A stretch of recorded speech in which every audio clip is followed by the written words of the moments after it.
welcome to this week's Wildlife Matters podcast. And today we're heading out to explore a local woodland, searching for clues and following tracks in the snow to find out which wild animals live there.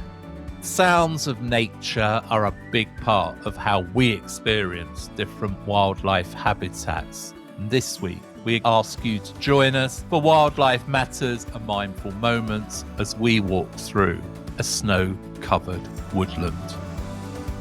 But first, let's check out some of the wildlife and nature stories that have caught our attention in this week's Wildlife Matters Nature News.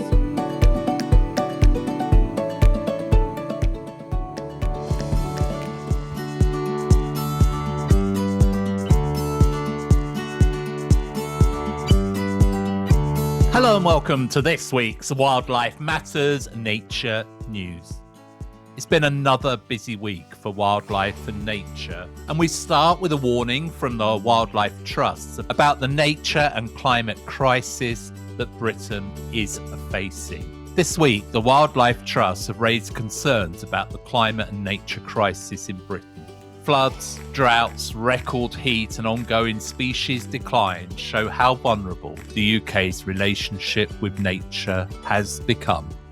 Joan Edwards, the Director of Policy and Public Affairs at the Wildlife Trusts, builds on these concerns and looking ahead, that 2026 will mark the 5th anniversary of the Environment Act. As this milestone approaches, it's important to remember that the Environment Act legally requires the UK to meet targets for land, water and sea by 2030. The long-delayed Environment Improvement Plan, or EIP, released in December 2025, should clearly detail the route to these targets. However, the Office for Environmental Protection warns that the government is largely off track, making it essential the UK prioritises meeting its commitments. And upholding environmental targets is a legal necessity. Yet recent planning reforms and the diluted biodiversity net gain rules represent the biggest rollback in protections since the 1940s. Despite 93% of a Wildlife Trust survey respondents seeing nature loss and climate change as major threats, the government continues to weaken safeguards. Protecting nature supports our economy and keeps us safe. It helps prevent floods, secure water supplies, and supports food production. Undermining nature puts everything at risk. The UK government must support nature-friendly farmers and restore rivers, lakes and streams to build resilience against the climate crisis. Improving soil health, growing trees, creating habitats, buffering rivers and restoring peat soils can all enhance water systems and reduce runoff. But farmers and landowners need proper financial support and advice. Given these considerations, the government must treat nature and climate crisis as the most significant long-term threat to all economic growth. And with elections this year in Scotland and Wales and the local elections in England, millions of voters will consider nature when they vote. Responding to this momentum, the government can address the demand for stronger environmental action by reflecting on recent debates. In 2025, much of the discourse blamed for the housing crisis on wildlife such as spiders, newts and bats and badgers, with calls to tear down barriers to growth. But blaming nature is misguided. Economic growth and nature recovery can go hand in hand. Addressing this misconception is essential. Embedding nature recovery into our economic plans allows us to confront the challenges posed by climate change, development, and housing needs. Strong leadership and clear enforceable regulations are needed to provide businesses with the certainty and to encourage innovation. For example, planning reforms must integrate green spaces into housing and ensure major projects do not harm protected sites and species. Properly enforced regulation will provide certainty for business and continue to drive innovation. Despite these needed reforms, there is a risk of more anti-nature policies to come. Weakening the habitats regulations which protect key wildlife sites would put species such as otters and dolphins at risk and threaten places such as the New Forest and the Thames estuary. The Wildlife Trusts urge the government to act now by enacting immediate and bold measures for nature recovery, demand that all legal commitments be fulfilled, and that recent setbacks be reversed immediately. In 2026, the UK government must urgently implement the Environment Improvement Plan, achieve biodiversity and climate targets, and fully deliver on legal duties to restore nature. This is essential for the secure and prosperous future of the UK. People should press leaders at every level to ensure these actions happen. Take action now. Petition policymakers for nature-friendly reforms, monitor progress towards nature recovery, actively hold leaders accountable, and advocate for policies that protect the next generation's future, which is nature. Our second story this week follows the release of a video which shows a golden eagle easily spotting mountain hares in their white winter coats against the snowless green and brown highland slopes. And people are again worried that mountain hares in the highlands face more danger from predators because their white coats stand out when there is no snow. Scottish mountain hares are not adapting to climate change, leaving them more exposed to predation. In response to this issue, conservationists and researchers are exploring ways to support these hares' adaptation processes. Projects include habitat management trials designed to provide better cover on snowless days and studies on genetic factors that may aid in adaptation efforts. Such initiatives aim to help mountain hares adapt to the changing environment whilst maintaining ecological balance. When snow starts to fall, mountain hares begin shedding their dark fur, usually in late October, and slowly growing a white winter coat. This colour change will last until around mid-March, which helps them to blend into a snowy landscape.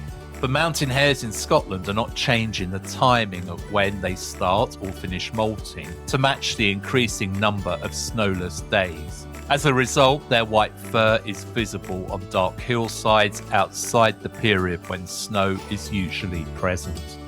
Some animals in northern areas have changed their shedding patterns to adapt to the changing climate. However, a study found that mountain hares in Scotland are not changing the timing of their molt, so they have poor camouflage for about 35 more days every year compared to 60 years ago.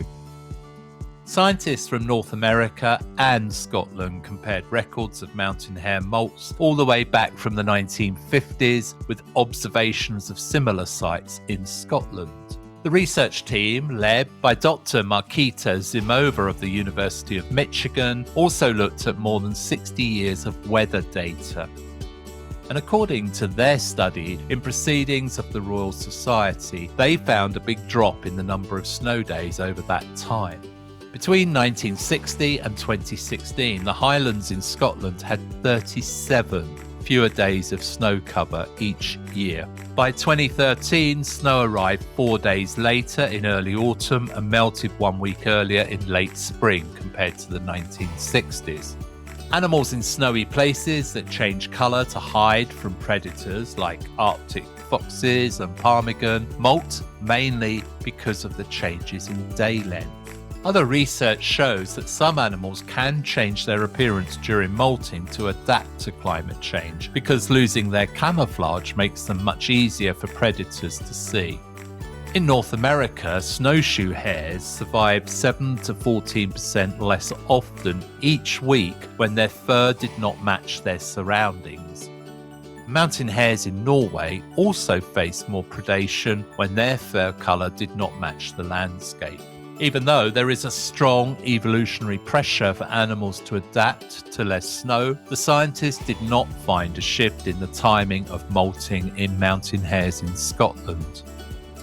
Scott Newey of the James Hutton Institute, a co-author of the study, told Wildlife Matters, the fact that mountain hares are not adapting the timing of their molt is really quite surprising.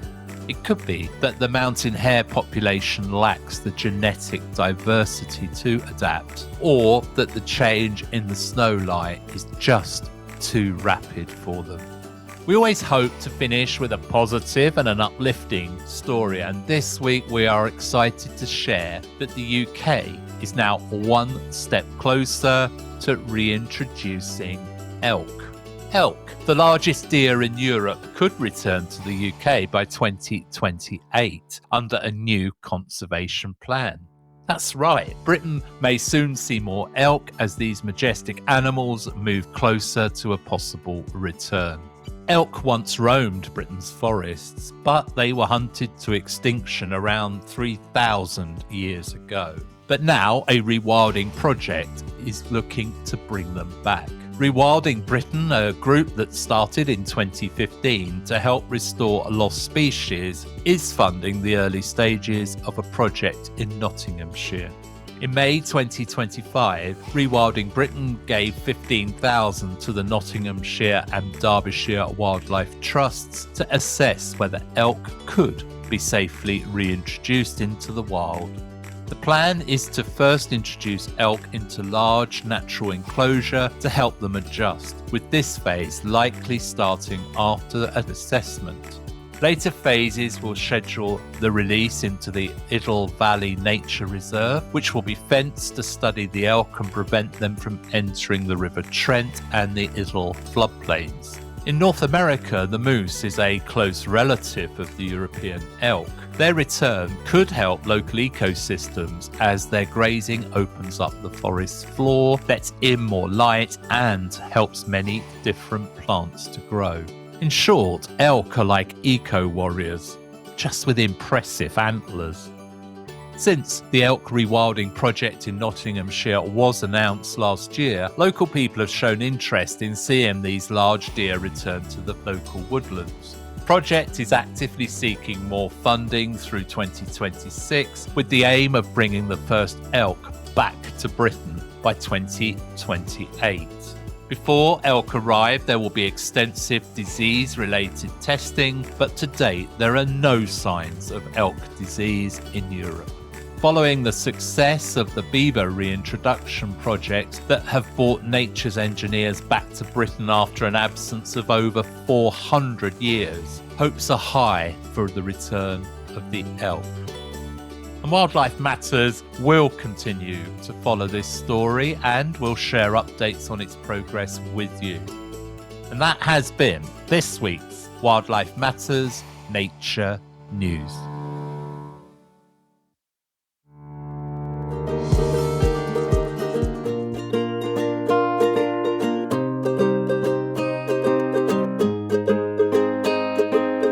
Well, we covered a wide range of stories today. There's hope in the form of a possible elk reintroduction, but also worries about native species struggling with climate change. We talked about environmental impacts and the concerns that the government just isn't listening. Britain is already one of the most nature-depleted countries in Europe, and it risks falling further behind. Wildlife Matters supports the Wildlife Trust campaign, urging ministers to rethink their plans before it's too late. Now, let's step away from the news and head to a local woodland on a rare, snowy day in the southwest of Scotland, right in the middle of winter. But this week's Wildlife Matters Mindful Moments.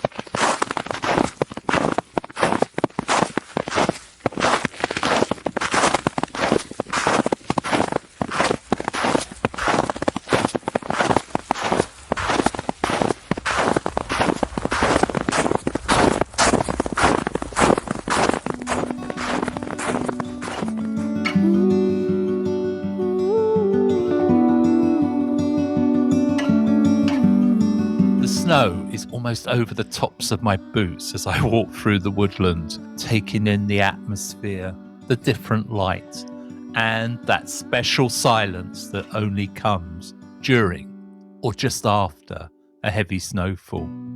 But these magical moments are becoming rarer, and I worry that future generations might not get to experience them as our planet warms and snow days become far less common. On a rare snow day in the southeast of England, I set out to look for clues and follow animal tracks in one of my favourite local woodlands. So join me now for the Wildlife Matters Guide to Spotting Wildlife Tracks in Winter, which is this week's Wildlife Matters main feature.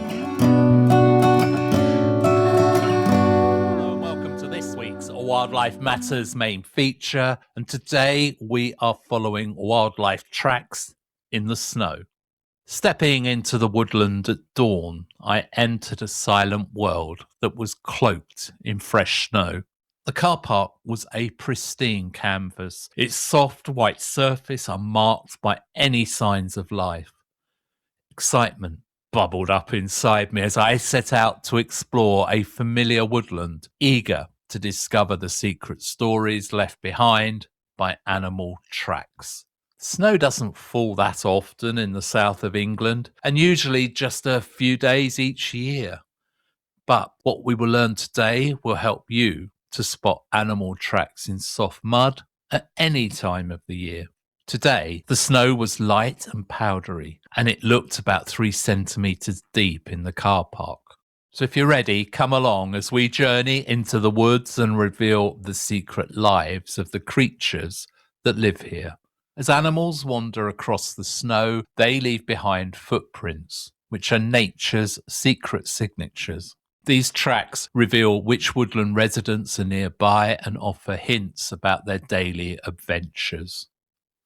Spotting wildlife can be tricky, especially after dark, but the subtle signs they leave behind are perfect clues for uncovering which species share the woods with us. Ecologists use animal signs to learn about species numbers, behaviours and their movements. These signs include calls, burrows, leftover food, territorial marks, fur, droppings, and, most importantly for us today, tracks. If you find animal tracks in the snow or mud while you're out in the woods, what should you look for to help figure out which animal had made them? The first thing I check is whether there are claw marks. After that, I'll count the number of toes, which is key to identifying the animal.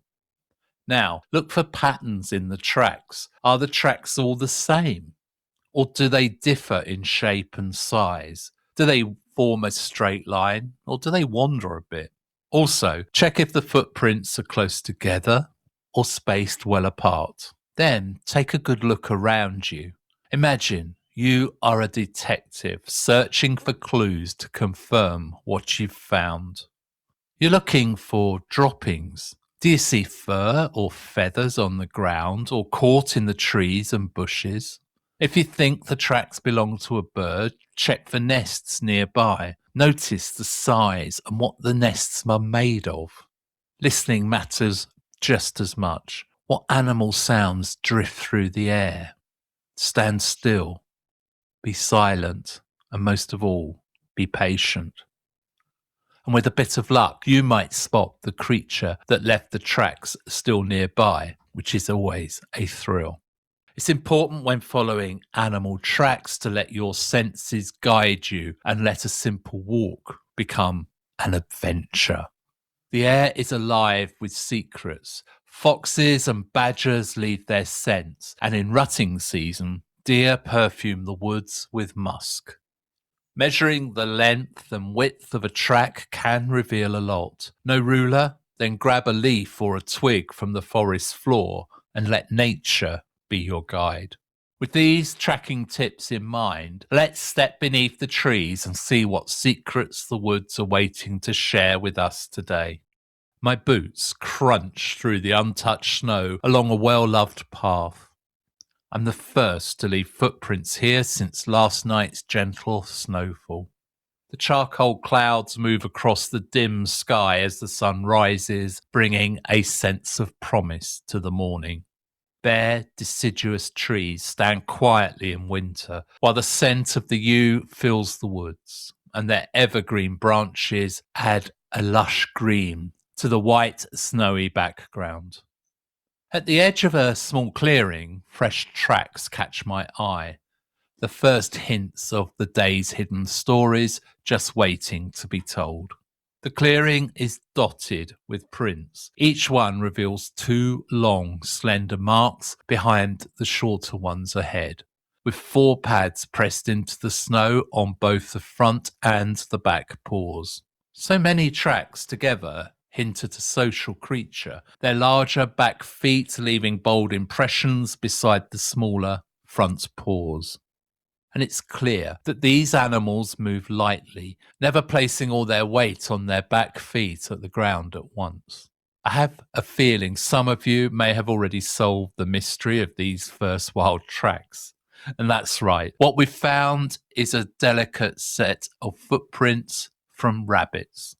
There aren't many tracks you could mistake for rabbit tracks, except perhaps those of a hare, but hares have larger feet and a longer stride.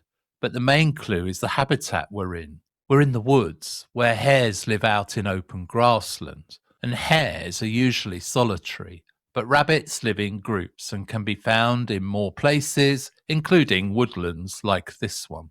I stopped at the edge of the glade and looked over the quiet clearing. Every rabbit track pointed away from the open space, showing they had sensed me approaching and moved into the woods for shelter. I could have traced their paths to uncover their secret hideaways, but I didn't want to disturb these remarkable wild creatures any further, so instead I quietly continued on my way. As I left the glade and headed back into the woods along the track, after a while I noticed the low shrubs beside the path, weighed down by snow, are bent as if something often passes by. Still, there were no tracks in the snow here. It was clear that wildlife thrives here, though, and later tracks crisscrossed the main path, only to disappear beneath tangled shrubs and bramble thickets. Then I caught sight of some fresh tracks, and the thrill runs through me as I recognise their maker instantly. Still, let's take a moment to unravel the mystery together, clue by clue. These tracks belong to an animal with 5 clawed toes. The claw marks are long, and each toe has a pad in front of a broad rear pad. The front and back paws look a bit different. The front paws have longer claws, and the inner toes on the back paws sit a little further forward. The tracks sink deep and wide into the snow, hinting at a creature much larger and heavier than the rabbit. Each print measures around 6.5 centimetres across and about 5 centimetres long, with the sharp claws etched into the powdery snow. This is an animal that never truly slumbers through winter. It does shelter underground, waiting out the cold days when its favourite foods are hidden beneath frozen grounds. But when winter nights soften, this animal will emerge to forage for fruit, berries, nuts and grains. And if you've not already guessed from the clues, what we found are badger tracks. A solitary forager left these prints under the cover of night. As a set minder for my local badgers, I could not resist following the trail to see where it led. The tracks crossed the footpath and went west into the woods. I followed them for about a kilometre until they stopped at a patch of holly around a big oak tree. I kept a respectful distance of at least 50 metres, careful not to disturb the badger I imagined to be dozing nearby. Perhaps it was a young male curled up in a snug burrow or tucked away in an abandoned set. I wasn't sure, but I did take the coordinates and I will let my local badger group know what I had found. On my way back to the main footpath, a second set of prints caught my eye. I'd missed them before. I was too absorbed in following the badger's trail. But these new prints were much smaller than the badger's, pressed close as if their maker had hurried past. Perhaps the two animals crossed paths in the darkness, both lured out by the night. The tracks looked like tiny stars, 3 toes reaching forward, 2 splayed to the sides, stamped crisply in the snow. And finding these tracks in the snow did surprise me, since this animal is famous for sleeping throughout winter. But with milder winters, they wake early and venture out on the gentler, warmer nights in search of food. We had spotted the delicate tracks of a lone hedgehog, although seeing this creature's tracks in the snow is a rare and magical discovery. Much of their bustling activity takes place in city gardens now, where people leave out food, but tracks reveal that hedgehogs in quiet countryside and shadowy woods also venture out to forage on winter nights. As I wander the woodland path, we make our way toward the nearby common, a place that bursts with heather and wildflowers in warmer months, but now lies quiet and bare beneath the winter sky. The tracks guide me to the woodland's edge, a promising spot to glimpse these elusive wild creatures. The UK is home to 2 native species of this animal, though others have arrived from elsewhere. And in these woods, both a native and an introduced species are roam. Each one leaves behind cloven hoof prints, 2 long, pointed marks side by side, separated by a narrow gap. Their shape resembles an upside-down heart pressed into the earth. You can tell the species apart by the size of their tracks. The smallest prints measure just 3 centimetres, whilst the largest can stretch up to 9 centimetres. Today, we're tracing the footprints of a native species, their tracks falling right in the middle in terms of size. Each print measures around 5 centimetres long and around 4 centimetres wide. 3 animals have moved side by side, their stride lengths matching and their weights nearly the same. They wandered along the woodland's edge, no doubt searching for tender new plants to nibble. These animals are not nocturnal, and there was a good chance that they would still be in the area. I licked my finger and tested the air and found the wind to be at my back. Not perfect. I slipped quietly from the woods, hugging the tree line so its shadows would help to conceal me. And there they were, 3 roe deer does, spread out across the heath and eating along an old hedgerow. One lifted her head, fixing me with a calm gaze, before returning to graze. And the others followed, their looks curious but unafraid, as if they sensed I meant them no harm. I stood still, enjoying the chance to watch them feed.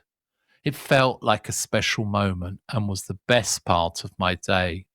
I have also seen another deer species in this area, the muntjac, which is also called the barking deer. These animals originated in South Asia and arrived in the UK during Victorian times, attracting attention for their unusual appearance. You can often spot them in the southeast, where their petite size of about 50 centimetres at the shoulder makes them roughly as tall as a sturdy German Shepherd dog. Their coats are chestnut red-brown with creamy bellies. Males have outward pointing teeth that look like small fangs. Their hooves are small though, just 3 centimetres long and 2 centimetres wide. Red deer do live in the south of England, but I have never seen them in this woodland. They are native to the UK and are the largest deer species here, and their tracks can measure 9 centimetres in length and over 7 centimetres wide. I should also mention the fallow deer, which is not native and is usually found living in large herds in London's parks and on some of the bigger estates around the country. Fallow deer are bigger than roe deer, and their tracks are around 7 centimetres long and 5 centimetres wide. There are a few wild groups in some places, but they're not found in this woodland. Deer tracks can sometimes be mistaken for sheep tracks. Sheep have cloven hooves with more rounded ends, while deer tracks usually come to a point. After seeing the deer, I walked along the edge of the woods. At a low stone wall between the heath and the paddock, I noticed some interesting tracks in the fresh snow. These tracks resembled the hedgehog prints I'd spotted earlier, but were much smaller, probably less than 1 centimetre long, and shared that same starburst shape. Delicate claw marks were clearly visible. The tracks revealed a neat two-toe pattern, hinting that the animal hops forward, landing its back and front paws together in unison. But the tracks are erratic and they don't follow any set pattern. They twist and wind rather than moving in a straight line, suggesting the animal was searching for something rather than moving quickly from one place to another. All the tracks lead to the base of the wall and then continue up, where you can see them running along the wall for several meters. So, we're looking for a small animal that moves easily on the ground and can quickly scurry along the side and the tops of a wall. It also searches in an unpredictable way. So whose tracks could these be? Well, if you thought of a mustelid, you are on the right track. But which one could it be? It's certainly not a badger or an otter. The real challenge lies in distinguishing the nearly identical tracks of the American mink, stoat, and weasel, which differ only subtly in their size. Again, habitat offers another clue. The American mink favours watery environments and is rarely found thriving in heathland or woodland settings. Stoats and weasels thrive where tangled woodland meets crumbling, half-forgotten farm buildings. Here they slip through shadows, safe from predators and surrounded by a feast of mice and rabbits. The best way to tell them apart is by looking at their tails. A stoat's tail is about half as long as its body and ends with a black tip, whilst a weasel's tail is shorter, more stubby, and all one body colour. So how can you tell if a stoat or a weasel had left these tracks? Look at how the animal moves. The 2x2 paw print pattern, almost like a hop, is a classic sign of a stoat, which moves by bounding forward with its back arched high. The smaller weasel prefers a direct route, hugging the earth as it darts along, generally swift and low. A stoat once made its home in a burrow inside the old stone wall. I did not see it today, but I can picture it now in its white winter coat. That is a winter clue. The stoat turns white while the weasel stays brown all year round. Circling the farm buildings, I paused at the woodland's edge. Fresh prints dotted in the snow ahead, beckoning me to follow them. The tracks wound from the woods to the farmyard's edge. I followed, marvelling at her leap over a 6-foot wall, the prints heading straight for a tangle of shrubs in the far corner. As I studied the size and unwavering line of the tracks, a second set caught my eye, both trails vanishing into the same dense thicket. These prints came from the old barn. Behind it, more tracks stretched out into the heathland, and it was clear the animal had been hauling, nearly dragging, something heavy along its path. Both sets of tracks ran in perfect lines, a result of the animal's back feet neatly stepping into the prints left by the front feet with each stride.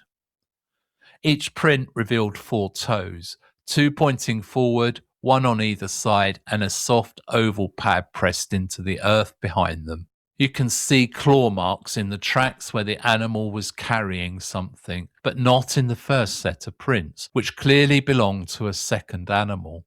I found a pair of the same species living in the thick brush at the edge of this old farmyard. I'm sure these aren't dog tracks because they're straight, whilst dogs usually move in a more zigzag way. The prints are only 5 centimetres long and 4 centimetres wide, which would be small for a dog. The narrow diamond-shaped foot is also distinctive. What really convinces me is that the claws show in one set of prints but not in the other. Dogs can't retract their claws. What I've found is a pair of foxes here, dog fox and his vixen most likely, drawn together as the breeding season approaches. They likely roam alone, although a daughter or two may linger nearby, ready to help with cubs when the time comes. That daughter will be grown, yet the dog fox may still bring her food. The dog fox and vixen may split up to hunt. Looked like one had slipped into the woods whilst the other had ventured out onto the heath. From the tracks, I could see that a fox from the woods came back without any food, or maybe just a small meal that it was carrying in its mouth.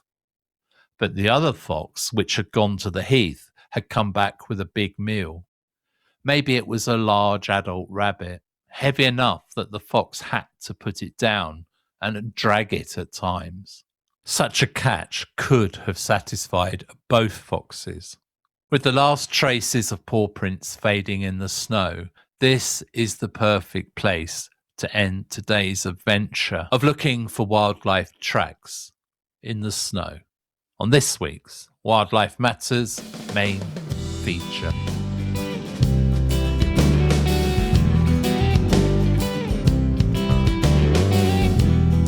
I hope you enjoyed that adventure. I had a great time making it because even though I know the woodland well, you never really know what wildlife you will find.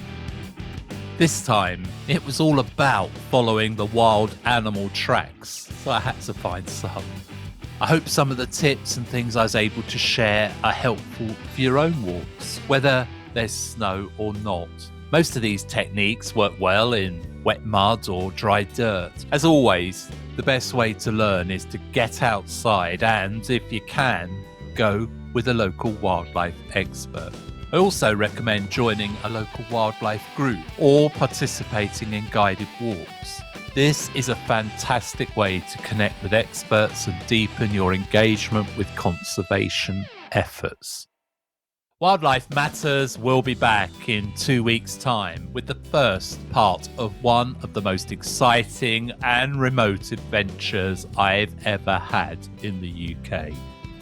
So join us as we explore the ancient, temperate rainforests on Scotland's wild and rugged northwest coast.